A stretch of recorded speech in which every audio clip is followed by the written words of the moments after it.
map away from becoming world champions. On both sides of the stage, Julio and Fabian, one a competitor, one a coach.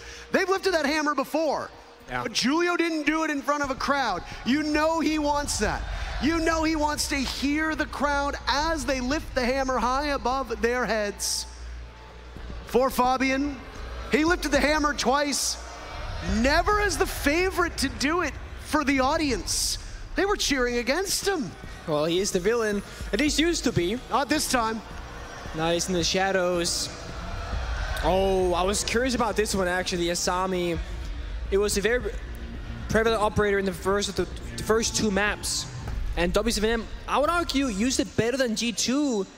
So it's no surprise that it's G2 to remove that from the board. Thatcher, of course, been a staple from G2 to make things more difficult, force out those secondary MPs. The Ying, we just saw the action on Bank. We don't want to see that again because Cafe is a much smaller map than Bank. Those rooms themselves, more narrow. The Cadella is guaranteed to blind you. Valkyrie, I expect this operator to be banned every single map because information is too big of a tool for both of these teams. But they have history on this map of Cafe. The very first opening round between W7M and G2 was a bit of a fiesta. It was G2 on the attack and W7M on the defense, and G2 got into a 5 versus 2 position on a basement or a kitchen attack. They lost the round. Volps basically 1 versus 5s, and G2 mentally boomed from that moment forward. The sides are different. G2 gets that defensive start. That's the more favorable, comfortable position to be in. And W7M hovering a couple of operators to start things off. Might be a quick one. A Nuke, a Blitz, a Capitao. If there are any members inside a bakery, they could very quickly be rushed on down. You missed the last second Lion change. That one also playing into an overall strategy of a quick execute. Wait, Benja's got an idea here. So does Ali Mao. So long, Julio. Capitao taken out. Diffuser needs to be retrieved. Oh, Benja did not get droned. Oh. Benja didn't get droned. It went right past him. Will Volps decide to go through this bakery door? How long will Benja sit there for? Window open above. There's the Lion. Volps making noise. Doesn't see him. Trying to draw him in. Benja tucked into the corner. Ice cold. Is this gonna happen? Volps is so patient. Oh, there it is! What a rat! W7M suffering 2 casualties early on. They get back on the board. Herds looking to avenge that previous map. He takes out Blur, the smoke down, but wait a minute. G2 gave themselves a great start, but W7M have equalized very quickly. Yeah, G2 holding on. Call it overconfidence, call it aggression, it doesn't matter. W7M finds 2 kills, of course, Blitz and Capitao, very crucial in this round. And no Lion charges left either. It's 3 grenades and just gunplay from W7M to win this round for them. We're half the round to go. G2, they've fallen back toward the bomb site itself. All 3 members, nobody on the roam. Herd's already showing more potential in a single round of Cafe than we saw on almost all of that second map of Bank. If Herds can make influence happen and make his influence be felt all over the map, then W7M are in excellent shape. And what did we say about Herds? Finding these opportunities on his own. Almost getting a third for his trouble inside a kitchen. Doki in trouble. G2 have surrendered the advantage they have. Ali Mao and Doki with shovels in their hand. They got to dig G2 out of this one. Herds wasting no time, getting back to form. W7M take round 1. Impressive recovery on this kitchen attack. The crossfires, they're ruining it. They look great for the defending team, but again, the guns are really on fire now for the Brazilian squad. A bit asleep behind the wheel on Bank, not finding their confidence in these fights, but we saw the players get together, a lot of notes from the coach saying, guys, this has to change. And despite those early opening deaths for them, they kept fighting. Always seeking out these engagements, playing together. Hertz finds 3 in the round. Beautifully done. Going in.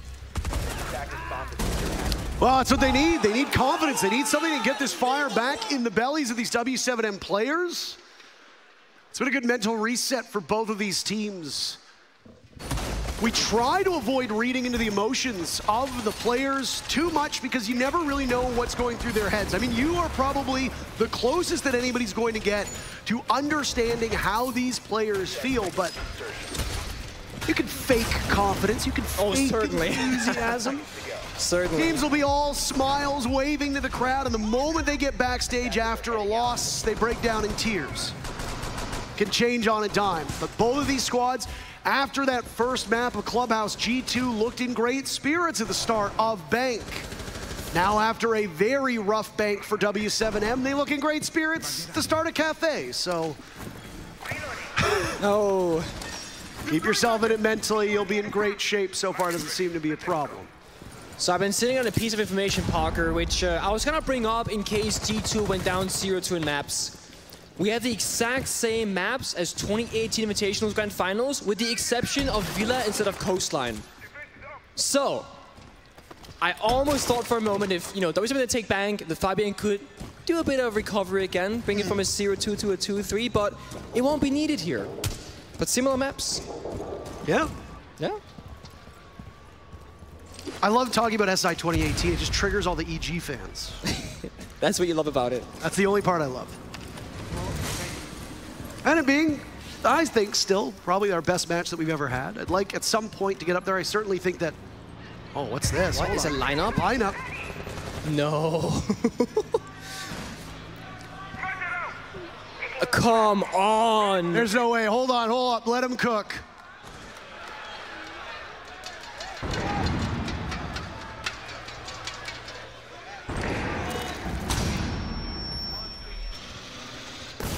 Oh, there was a magnet. Never mind. But wait, there could be another.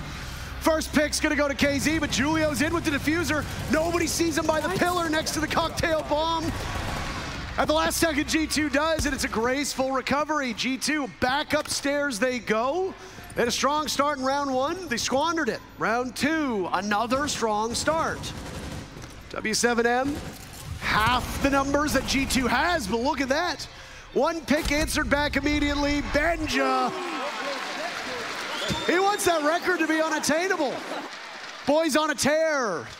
One round apiece for W7M and G2.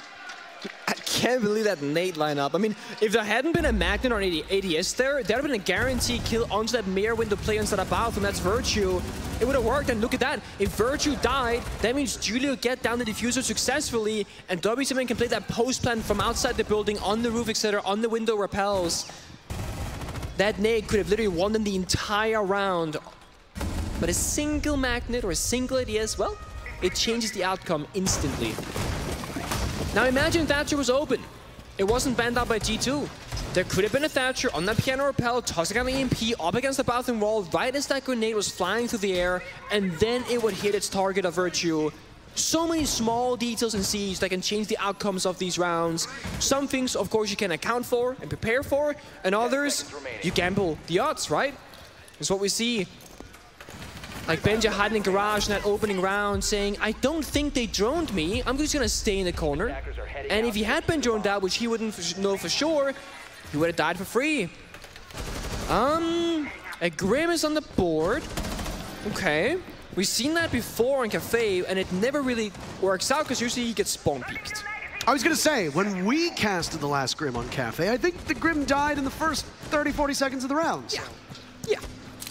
Really sure where those bees are gonna go. Watch quite intently. Of course, the Monty was banned out on the previous map of Bank. It's open now and in play by Julio. So W7M tends to pick two operators that are very specific to the round at hand. That's gonna be the Grim and the Monty for this round. Previously, they had like Capital and Blitz, for example. And I'm very curious to see what impact the Grim will have in the round. It is that kitchen bomb site, so first you gotta go through the roam clear, which G2, they don't have that much roaming presence. They're mostly playing on the staircases, just looking for a drone, all downstairs on that bottom floor. It should be a relatively quick one for W7M, and then allow Volps on the sledge to tear that floor apart. KC will assist, of course. One thing I can imagine with the Grim is that you use it almost like Capital Fire, where you just shoot out those bees. If anybody pushes through, they get spotted, they can get killed. But it's only really relevant for the execute itself. Judy on the Monty can get the diffuser safely into the bomb site. Got a minute and a half to go still. Nate being cooked out. Oh, the magnet again. Wamai being an integral part of this G2 defense. So far, preventing 2 unnecessary deaths. Good use of that defender gadget. Unlucky for the W7M team. They really seem to get information as to where you do want to go for some of these lineups. Whether it's just default Wamai placement or whether it's because G2 knows that this is how W7M likes to play. It looks like a relatively free plan, honestly. There's nobody from G2 near the bomb site. Smoke is being sort of VIP far away. Julia could just drop the freezer hatch, walk on in, start planting. I'm sure of it.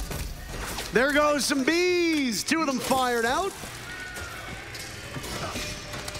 Thanks for the audience participation there, folks. More bees. Woo. Nitro cell tossed by Benjamaster, expecting the diffuser to go down. It's not there. Julio's found a corner inside a freezer where no gas will hit him. Down goes Benja, the B-man himself. KZ with a pick. Herds it's time to die. There's more gas to go in. Now it's KZ. Second pick. Doki in trouble. Cannot dance around the Monty. Good enough for 1 kill. KZ with 3 kills. G2 needs to get back to the bomb site. Volt's doing damage. Diffuser now in the hands of the Sledge. JV up top for the insurance policy. W7M regain the lead. Another beautifully executed, well thought out attack from W7M. I'm not sure the Grim had the most amount of impact in the round, but it was nice to see the operator in action and being used successfully for a round victory. Julio almost got team killed, actually. The reason why he died to Doki was because he was shot down to just 1 HP from both of his teammates behind him trying to shoot Doki. It's a bit of a dance whenever you're playing with the Clash or the Muncie and, you know, you got that gun behind you. If you go too far to one side, you might just start suffering from team damage. Blur doing his best in the smoke, but he couldn't reach the members of W7M besides Casey. Good trades back and forth. That's the most important part. Whenever somebody falls from this attack and lineup, someone is right behind them to follow it up with a successful kill back. If JV dies on that vert there, that's a dangerous position for him to be in, but he wins his gunfight as well. Well, it's already a very even cafe. Shall I bring up the numbers? Shall we crunch them? Flip them over, send them to you? Should I do that? Let's do that. Cafe tied up earlier with that bank of 17 plays. Cafe still sitting at 17 plays. This should be play number 18. 53% of all rounds won by the defense. That's pretty close to a coin flip map. Neither side should really have a big advantage at the moment. Oh my goodness. W7M just about had one. The damage they did to Ali Mao as he was playing very cutesy. Hoping for an early pick, because we'd seen G2 try for a couple times. One thing I've been kind of waiting for is the Mira. It's finally being played by G2 on the defensive side. It's an operator that almost every team bans against W7M, like on Clubhouse, because they know how to use it so well to extend around the map. And G2, historically, at this tournament, they don't tend to play Mira themselves very often. Bit of a change up here. Putting Doki on Mira just seems like a bit of an oddity with the roles that he plays and the operators that he likes to play. Having Doki anchor down a bomb site doesn't seem to make a ton of sense. Now, of course, this is an off-site Mira. Yes, it is upstairs. They're going to be holding, but not just that, but like even G2's playstyle as a team, they like to move around the map, and these mirror windows, it speaks to holding a very particular area instead of moving around, and it's not the typical G2 that we've seen doing that lower bracket run. They're trying to problem solve it, but the C4! Nicely tossed. Herds will catch it with his face. That's one rappel down. For G2, your next target is the other outside. W7M finally breaching the building. Volps will creep up. G2 distracted elsewhere. Do they know the Lion is here? They do. Benja wins that duel. He saw it coming. W7M in a 3v5. I mean, Benja's winning every duel. It looked like he had no business winning that one, but he did anyway. Julia with a drop of Benja's there to wait for him. Look at this, he's got another one up as well. Murmurs from the crowds. Oh, Julio, no, no, no! Benja reassumes the position. He's on a collision course with KZ. These two players, phenomenal for their team so far, seemingly unstoppable.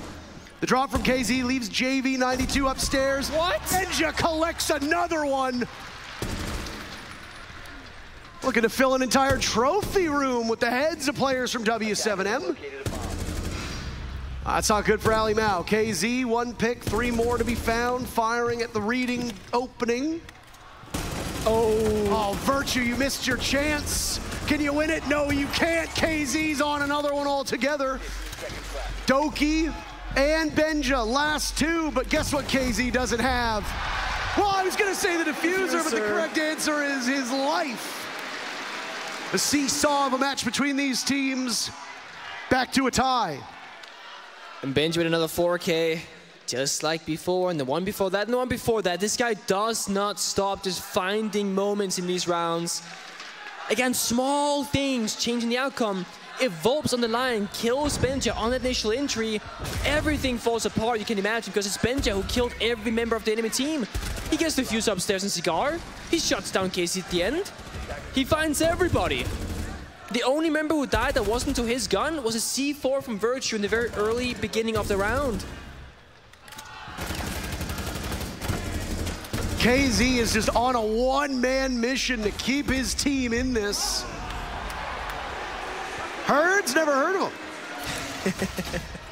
Herd's doing well as well, 5 and 3, not terrible by any stretch of the imagination, but yeah, 7 kills so far, and he's doing it on his own. That's the bigger thing. Oh yeah, there was no help there to be had. KZ was miserable on Bank. Indisputably, an albatross around the neck of W7M. If you want to point fingers, which I don't, but if you look at the players who did not live up to their potential on their roles, it was KZ not getting it done for W7M on map number 2. If he and Herds can show up, match up against Benja, match up against Doki, obviously you have to be concerned with what the supporting cast does, but if you've got your gunners outgunning their gunners, usually good things will follow, and that's what we saw in map number 1. And coincidentally, 4G2, what we saw in map number 2. A nice return to form from W7M as they seem far more comfortable on Cafe. They pick the map, stands to reason. And this is, again, the attacking side of W7M. This is the most difficult one to be on, especially with that mirror being opened up. So when that side swap gets made in 2 rounds, it might be much more difficult for G2. But right now, they're in the driver's seat. Another, the same C4. Oh, it's tossed a bit too late. W7M already off of that rappel. There goes the first logic bomb too. Look at how close Herds is. Again. Sees the shimmer of those laser gates. KZ, an 8th kill. What a performance for him. Blur gone from action. Ali Mao going for the jump out. There's Herds finding an opening. He can continue to tear forwards. G2 at just 2 players. W7M. They want to move into the bomb site quickly. Benjamaster's below it. It's going to be a straight linear take from Doki to get back in. There goes a logic bomb and the drone at his feet. That's double trouble for Doki. Sees the head of the Dokkaebi, can't really do much. Benja's as good as gone. W7M, they gain the lead right back. You can never count them out. Sometimes, like in our previous round of reading, it looks so easy for one team to win. It's Benji getting a 4K. The next round, it's W7M as a full-on team roster being there, right? Herds inside of 90, has a renegade. He doesn't tank it. He knows that will give them the information. He'll get pre-fired. He calls for a flashbang. It goes out. Virtue pre-fires it, but guess what? That was not a player. So he pushes in after the flash goes out, and it's unexpected. He gets the opening kill. They follow up, and they trade successfully. Taking full top floor control. Bomb site at their disposal. And then G2 plays retake. Look at that. Claymore. You gotta know it's there, right? Like, you gotta know it's there. But the thing is, would you rather kill the Claymore and let the player live, or kill the player and die to the Claymore? You can't kill them both.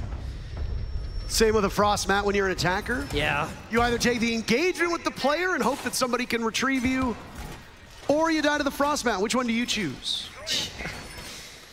However, did you see that change that they showed I earlier? did. Yeah. I did actually see it. If you're in a frost trap, I'm not sure exactly what season is going to come out. I didn't see that. But you can put, like, basically get yourself back up on your feet if you're in a frost mat in the future. In our defense, we were both a little bit busy during the reveal.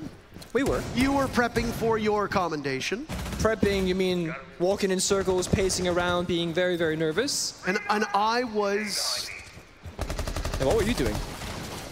I was getting makeup. That's important. Not watching your commendation. Oh, boy. I watched it right here at the desk. Oh, okay. A 3-3 half would be in keeping with what we know at Cafe for G2. That's got to be your win condition in this round, or else you go down into an even deeper hole that you find yourself in.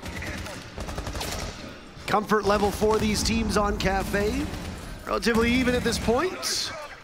W7M led by their superstars. They haven't even needed Julio to get a single kill in this first half. Poor Doki. He's playing Bakery against all 5 members. He's got a bit of support, but not much. He's got to fight his way out of this position. Flashes in, Rotero drones in. Good Lord, square up, go for picks. If there's anybody who can do it, it's this small Scottish lad. But the Monty now will create an even bigger problem. Inside of the doorway, damage will be done to Volps from far enough back. Capitão's fire arrow goes in. Doki has a reinforcement there. How has he managed to live this long? G2's foothold inside a Bakery. So strong. They're not slipping at all. The terror drones, Capitão's fire, smoke, flashbangs, grenades. He's still standing with full HP. They still can't clear his position.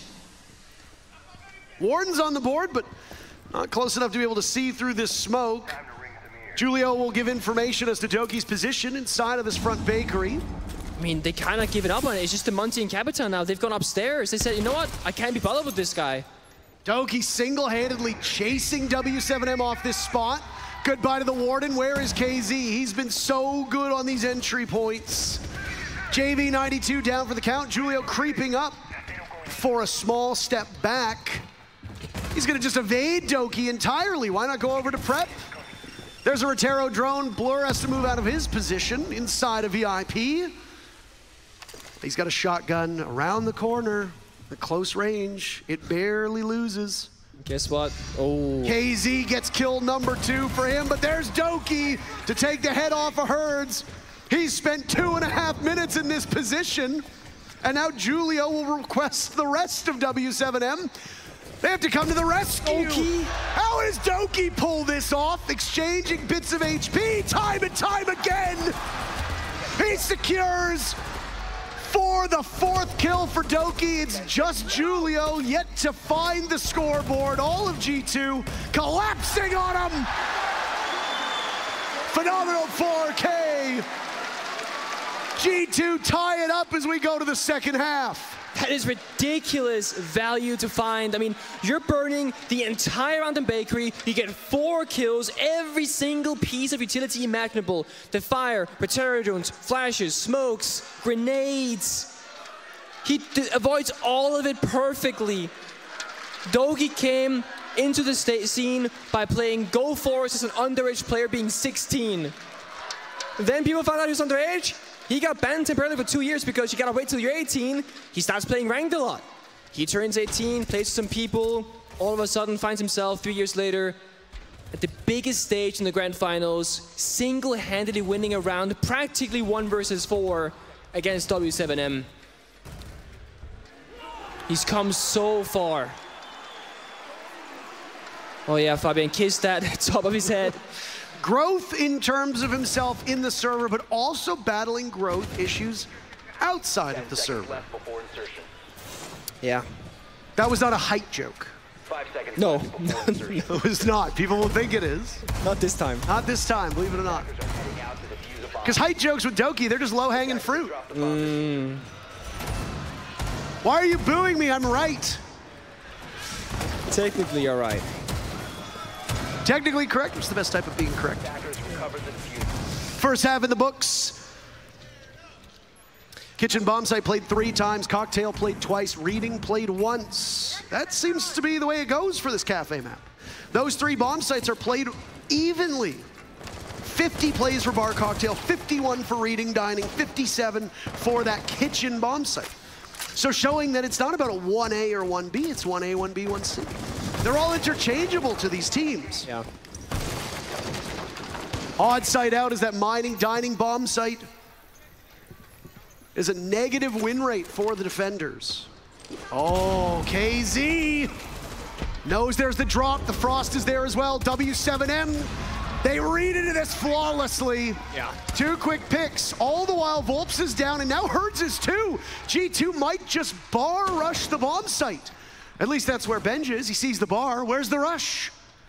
No rush to be found. Virtue up above, still doing some of that verticality on the sledge, but a beautiful setup from the defending side. Yokai flank up red stairs with, of course, the Solus granting information from KC. They find picks, but they also lose some members in the midst of it. Julio yet to get a kill, but he's been doing the supportive work on the attack inside and continues to do so on the defense. I mean, I want to give praise to Julio here, but I don't know how efficient his calling was on the Montaigne given Doki's success in the previous round. Now you've got Julio in that same position where he's going to have to make these calls off the Yokai. Things seem to be working out well, but again, we don't know how much of it is due to him. TCSG just levels Benja. Huge 3K from JV. Again. W7M just trading with G2 back and forth. G2 has yet to lead. They've only trailed or tied. We've seen that before. JV and Bank, same scenario. D2 members pushing one part of the bomb site or nearby it at least. And he has a TCSG in hand, gets 2 or 3 kills. He's great with that weapon. Not every player is created equal when it comes to using a DMR or a pistol. But JV certainly's got it.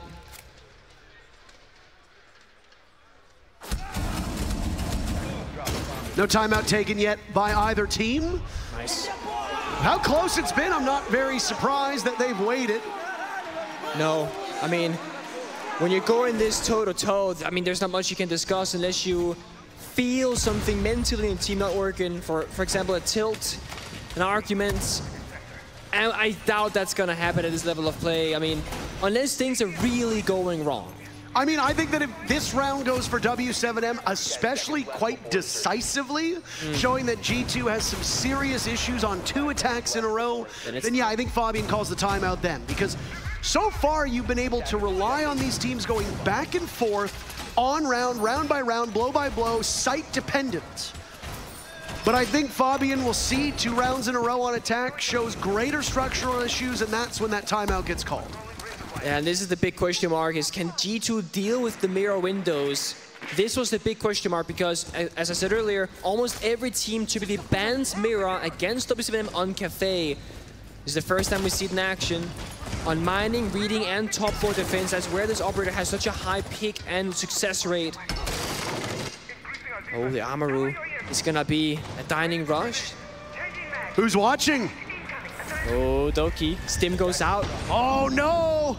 What was Blur trying to accomplish? It's KZ yet again. 12-3. A hugely important map for this W7M squad, and KZ's doing exactly what you come to expect. Julio finally on the board, breaking that goose egg in round number 8. KZ fighting for his life. Doesn't matter how much HP he has, he's usually in good shape. It takes a Brazilian to know a Brazilian. Ali Mal the kill there, Doki won as well on the Amaru. He can now go up with that Gara hook if he wants. Ooh. But is that the call? Certainly a high-risk play at that. Still half the round to go, and both teams kind of reorienting themselves, figuring out what exactly is going on. Benja catches Herds, looking in the wrong direction on Piano. G2 with those numbers in their favor again. If all goes according to plan, this is G2's round, and it's tie game once more. Julio picked up his first kill in the round. How many more can he find? 3 players from G2. He goes up to 4 and 5, and they win the round. Or he kills enough time, and he prevents them from getting the diffuser down. They know his position. Proximity stun goes off, and Doki's on the hunt. Again, tie game. An unconventional attack, but it might actually be due to the fact that Mirror is available. Mirror covers the top floor of the map itself of Cafe. They attack from down up. up the wide stairs, on the window repels. G2, they don't need to worry about the mirror whatsoever. Fabian taking very important notes in his little book. I'm actually curious what it says. I tried to look at it earlier, but he didn't show me. Is he afraid that you're going to sell it out to W7M? Nice shot by Julio. We saw KZ's position upstairs holding Pat inside a piano. KZ has just been so formidable so far, winning engagements against virtually every single player on this G2 roster. Sometimes your luck runs out though. Seeing his HP just get chipped away at.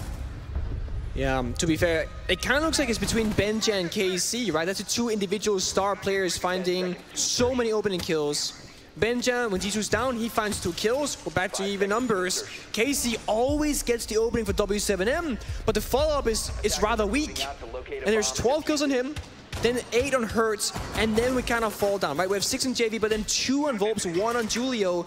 That means when your front half dies of your initial aggressive players, the backbone is not that lethal. So if G2 can get past that initial line, it gets a lot easier for them. This Benja pickup for G2, very reminiscent of what happened when that old Penta G2 squad picked up Kanto Raketti. Yeah, immediately showing what he can accomplish in Atlantic City. Now, obviously, it didn't have the expected result for Penta at the time, which was a victory. But you win a world championship with him. Yeah, and I mean, playing a tournament with a stand-in is always difficult. We saw Heroic at this tournament as well have that same struggle. But he became a permanent member because of how good he was, and he seemed to fit the team quite well right off the rip. Benja showing the exact same thing, fitting into the system, and looking quite comfortable. Yeah. Same thing with Julio when W7M picked him up. By the way, different role, but it didn't look like W7M missed a single step dropping GDN and bringing in Julio. It was a very plug-and-play kind of transition. Oh, explosives going out. Nade tossed in by Ali Mao. Not timed appropriately. That one does a whole lot of damage to Volps. Virtue giving his position away. They're going to swing him on the window. KZ is dead to Doki. Look at Doki from above. He's got an idea that there's another near them. Does Herds know this? Does Herds know how close he is? If he does, he's not worried. Oh, the drone. They might be able to find him. Does he check it? He does. They do indeed. They know he's there, and Herds will have to go out swinging.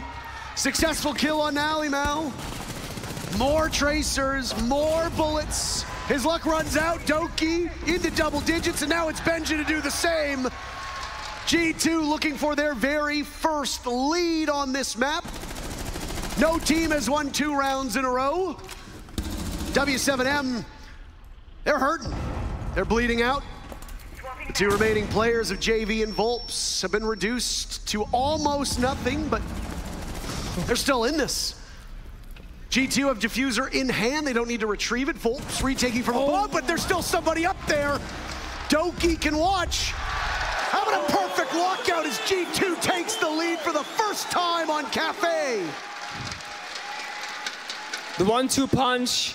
The mini execute up above, but in the midst of that, it's Benja just walking into side, into a mute who's sprinting, thinking that he's safe. The power of Nuke as an operator is being left open. Both teams are playing it. It's all fair game, but Benja finding so many openings because of it. Doki on the entry, he kind of sacrificed and baited Alamau a little bit upstairs. He had 2 ass breaches in pocket. Could have easily used one of those self-destructions to destroy that minibar where Hertz is playing to then go for the kill. But he finds 3 kills. He holds top 4. He saves G2's Planter of Blur, keeps him alive. Operator change up here. W7M, they're trying to adapt to these problems. Now they're playing very utility-oriented. They are Rooney, the Mirror, the Castle, trying to avoid the gunfights by essentially setting up a big problem that G2 has to solve. They did that on that mining bomb site, but the big difference is G2 attacked from downstairs and up.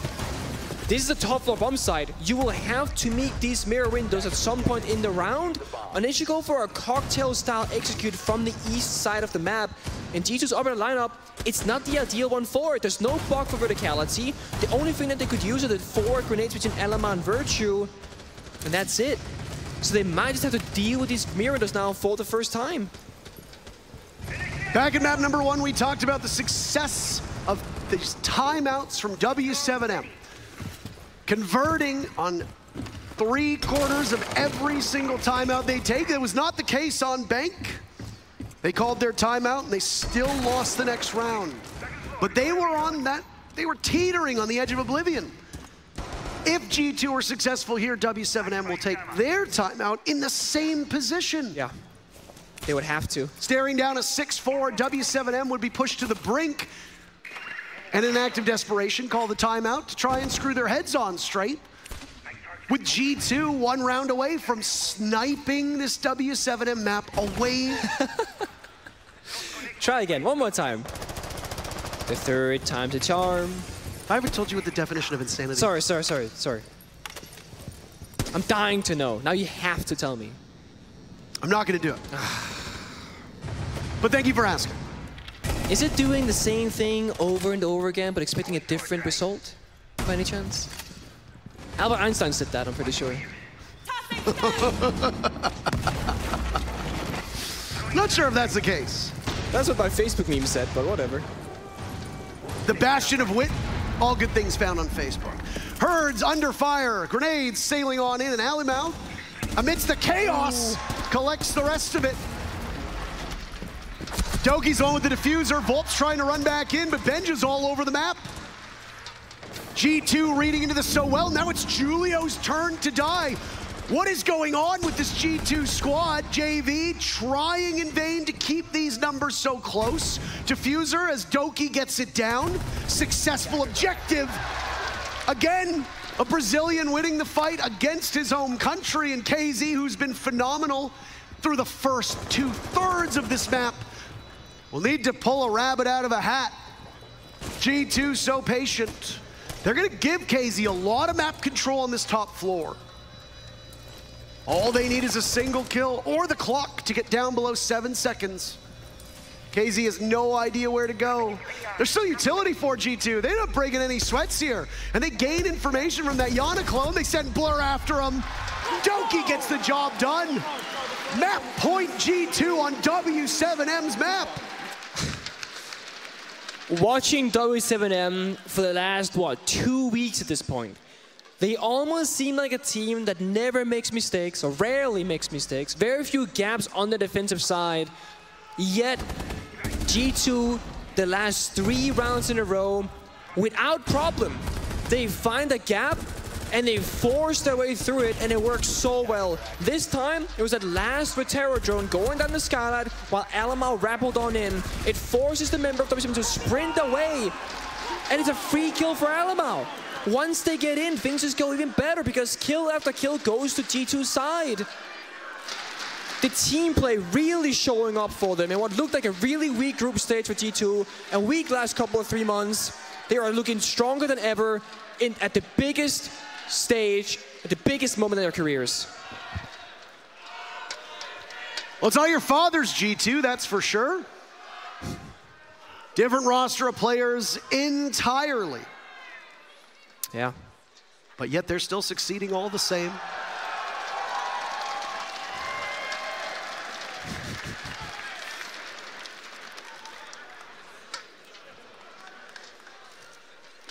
I always love a kiss cam.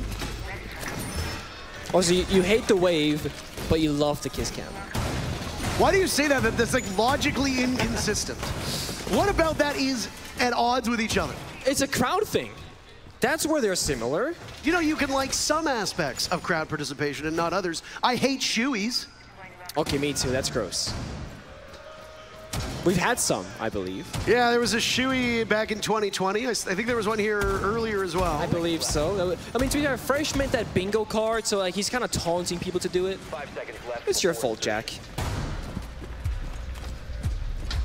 Attackers are moving out to locate a bomb and defuse. Both these teams are leaving absolutely nothing in the server whatsoever.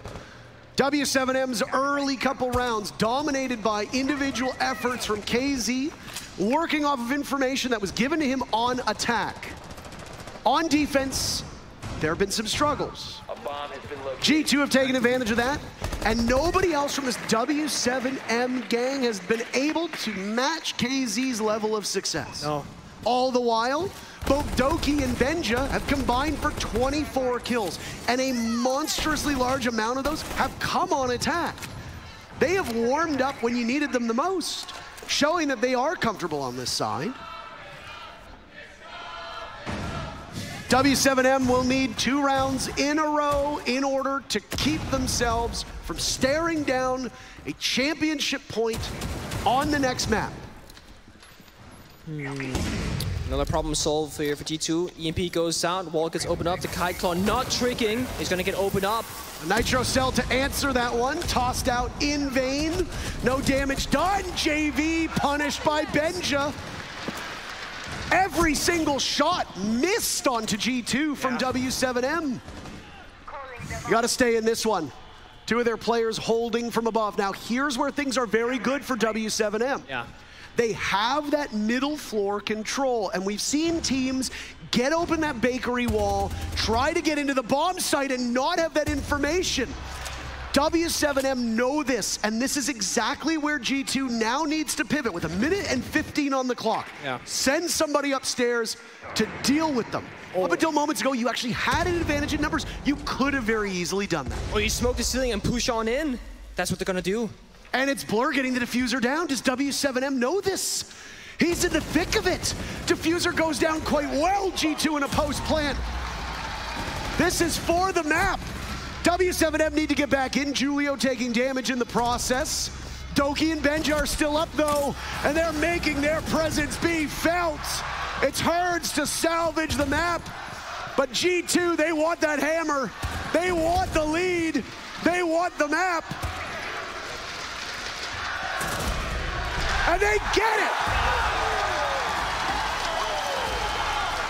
2-1 G2, they stun W7M. And they're gonna go to their map with the hammer on the line. Such a clean but simple execute. The problem, the holes above. What do you got? A Cavatar with 2 smoke bolts available. Smoke off both of those angles, start getting down that diffuser, and hope that it works out. And once it does, the post plan is played smart. Crossfires established, they find the kills, they have so much more members alive. They get the round on the map. This is where experience becomes a major factor. You just got stunned on your own map. You cannot let your mental deteriorate to a point where it affects you on the next map, because that's it. If you blow Oregon, there is no coming back. G2 win the whole thing. We want a 4th map.